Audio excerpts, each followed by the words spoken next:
Ini gila banget sih guys, 10.000 postingan mengandung fitnah. Sejahat apa sih netizen sama Chow Lose? Berat badannya pernah turun hingga hanya 36,7 kg. Wang Dava mengatakan nih guys bahwa benar Chow Lose itu diseret ke toilet oleh mantan agennya. Namun Hi everyone, I'm Sul Kim and welcome back to my YouTube channel. Guys, lagi nonton, gimana kabarnya hari ini? Apakah dalam kondisi yang baik saja? Atau mungkin sebaliknya ya guys, lagi dalam kondisi nggak baik aja? Apapun yang terjadi, kalian nggak boleh menyerah ya. Ayolah semangat, fighting. Nah guys, dalam video kali ini aku akan menyajikan update informasi soal perkembangan dari kasusnya Chow Lose.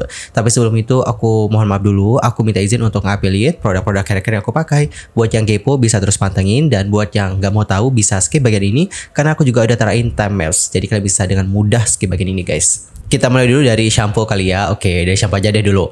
Kalau shampoo sendiri, sebenarnya aku pakai 2 shampoo sih guys selama beberapa bulan terakhir. Salah satu yang aku pakai adalah shampoo-nya Natur yang aloe vera extract. Anyway, ini tuh kan ada kandungan aloe vera extract ya guys. Nah, kandungan inilah yang akan memberikan nutrisi pada rambut kalian dan juga menjaga kesuburan rambut sehingga rambut kalian tetap sehat dan juga lebat. Berikutnya conditioner. Kalau conditioner sendiri selama beberapa bulan terakhir aku pakai ini, Herbal Essence Argan Oil of Morocco, dan itu adalah botol kedua yang aku pakai.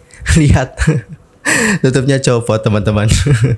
Anyway, ini conditioner cocok banget buat teman-teman yang mengalami permasalahan rambut yang kering, terus mungkin agak kasar dan juga kusam. Karena ini conditioner setelah aku pakai ya, itu ngebuat rambut jadi lebih halus dan juga kelihatan gak kusam, teman-teman, rambutnya kelihatan lebih berkilau lah.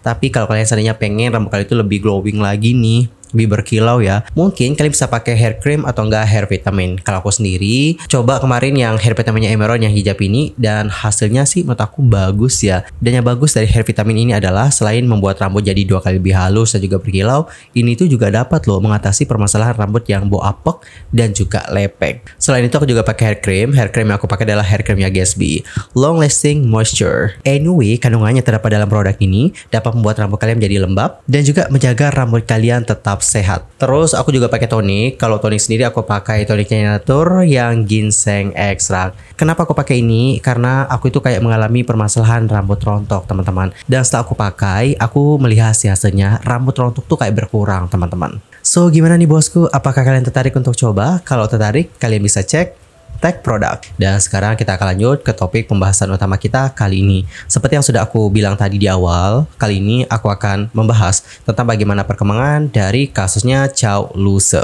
Nah teman-teman, sebelumnya untuk Chow Lose itu telah berbicara panjang lebar tentang masalah kesehatannya dengan memberikan perhatian khusus pada masalah kesehatan mental selama bertahun-tahun. Dimulai pada tahun 2019, Chow Lose menyatakan bahwa dia mulai mengalami gejala depresi, dan pada tahun 2021 dia mencari pengobatan setelah kecemasannya terwujud dalam gejala fisik. Manifestasi fisik ini lantas berlanjut pada tahun 2023 dan memburuk pada tahun 2024, menyebabkan dirinya mengalami pusing dan juga nyeri sendi di antara gejala lainnya. Lebih lanjut, Chow Lose menuliskan, pada tahun 2019, saya mulai mengalami gejala depresi. Orang-orang berkata, jangan terlalu mempermasalahkannya. Lalu ada juga yang bilang, berpikirlah positif. Semuanya nanti akan baik-baik aja. Saya pikir saya terlalu sensitif dan tidak menganggap serius kesehatan mental saya. Dan pada tahun 2021, saya mulai merasa seperti ada serangga merayap tubuh saya, disertai sensasi seperti ditusuk jarum dan alergi. Bahkan setelah minum obat dan disuntik, gejalanya tidak kunjung membaik. Akhirnya saya mencari psikolog untuk membantu mengatasi kecemasan saya. Pada tahun 2023, saya menghadapi pneumonia, emfisema, pityriasis rosea, gatal-gatal, keringat malam, terbangun tiba-tiba, dan tuli saraf. Saya juga menghadapi kematian orang terkasih dan beberapa diagnosis kanker dalam keluarga. Semuanya dalam waktu yang singkat. Namun besarnya peristiwa tersebut menutupi emosi saya, dan saya terus mengabaikan diri sendiri. Barulah pada tahun 2024 saya mulai mengalami gejala fisik yang parah seperti sering muntah-muntah, pusing, nyeri sendi, dan alergi yang makin parah. Saya berasumsi bahwa ini adalah efek samping normal dari obat alergi yang ditargetkan. Dalam unggahannya tersebut, Chow Lose juga tampaknya secara terbuka menyatakan bahwa dia menderita depresi dan memperingatkan tentang asumsi yang terbentuk sebelumnya tentang penyakit tersebut, serta mengungkapkan harapan bahwa dia dapat menyebarkan kesadaran. Dia juga mengungkapkan diagnosis resminya tentang gangguan disosiatif dan kecemasan dalam dokumen yang tampaknya merupakan surat pernyataan yang keluar dari rumah sakit, beserta rencana perawatan yang tampaknya mencakup terapi, konseling, dan juga pengobatan. Dan menurut Mayo Clinic, gangguan disosiatif adalah kondisi kesehatan mental yang melibatkan pengalaman kehilangan hubungan antara pikiran, ingatan, perasaan, lingkungan, perilaku, dan identitas, dan dapat disebabkan oleh trauma. Dilansir dari Korea Bu, dokumen ini juga membuat diagnosis kekurangan gizi. Dalam unggahan lainnya, Chow Loo-se juga mengungkapkan bahwa berat badannya pernah turun hingga hanya 36,7 kg. Tetapi kini berat badannya bertambah berkat bantuan orang tuanya. Dan guys, tidak hanya tentang masalah kesehatan, netizen juga menyoroti tentang bagaimana pengungkapan lain dari Chow Loo-se dan juga teman-temannya, di mana ada tuduhan bahwa Chow Loo-se telah dipukul dan juga mendapatkan perlakuan intimidasi. Oleh karena itulah, usai pengungkapan tersebut, netizen pun mulai mempertanyakan siapakah yang melakukan hal tersebut kepada Chow Loo-se. Dan pada akhirnya beberapa orang pun dicurigai. Salah satunya adalah Lee Wei. Siapa Lee Wei? Jadi buat yang belum tahu, Lee Wei ini adalah pendiri agensi Chow Loo-se saat ini guys, yaitu Galaxy Cool Entertainment. Namun untuk yang bersangkutan sendiri sudah membantah tuduhan tersebut. Jadi nih guys, pada malam tanggal 1 Januari, Lee Wei itu memposting postingan di akun sosial media pribadinya sebagai tanggapan atas tuduhan yang dilontarkan kepadanya. Dalam postingan itu, Lee Wei mengatakan bahwa meskipun dirinya telah keluar dari Galaxy Cool Entertainment pada awal tahun 2023, Chow Loo-se itu selalu menjadi saudara perempuan yang baik yang tidak dapat dia khawatirkan. Dan setelah mengetahui bagaimana kondisi terbaru dari Chow Loo-se, dia mengatakan tentang bagaimana keprihatinannya. Selain itu, dia mengatakan dirinya mengerti atau kayak paham tentang netizen yang menyerangnya atas kesalahpahaman. Namun, dia menegaskan bahwa bukanlah dirinya yang menyeret Lucy ke toilet dan melakukan kekerasan. Selain Lee Wei, ada juga nih sosok lain yang dicurigai oleh netizen. Ia adalah Shu Yiro. By the way, bagi yang belum tahu, Shu Yiro ini adalah mantan agen yang bekerja dengan Chow Loo-se. Mengenai tudingan yang dilontarkan kepadanya, Shu Yiro mengeluarkan pernyataan pengacara yang menyangkal bahwa dirinya memukul Chow Loo-se dan menuntut biaya pemutusan hubungan kerja yang besar. Intinya dia itu kayak ngebantah lah tuduhan tersebut guys. Dia mengatakan bahwa tuduhan itu nggak benar. Dan atas tuduhan yang dilontarkan, dia juga akan mengambil tindakan hukum. Selain itu, ada juga Yu Seung yang merupakan seorang produser dan penulis skenario dicurigai oleh netizen. Hal itu dikarenakan ada rumor di sosial media bahwa Yu Seung adalah sahabat mantan manajer Chow Loo-se. Ada laporan bertahun-tahun yang lalu bahwa mereka berdua bergabung untuk memarahi Chow Loo-se. Adapun untuk Yu Seung lantas menanggapi tudingan tersebut. Dia mengatakan dirinya nggak tahu menau siapa yang dipukul dan siapa yang memukul. Dia juga mention Chow Loo-se dan meminta sang aktris untuk menjelaskan semuanya. Lalu dia juga memposting sebuah postingan yang mengungkapkan bahwa dirinya dan Chow Loo-se mengobrol selama 1 jam untuk menjelaskan semuanya dengan jelas dan mengklarifikasi hal tersebut.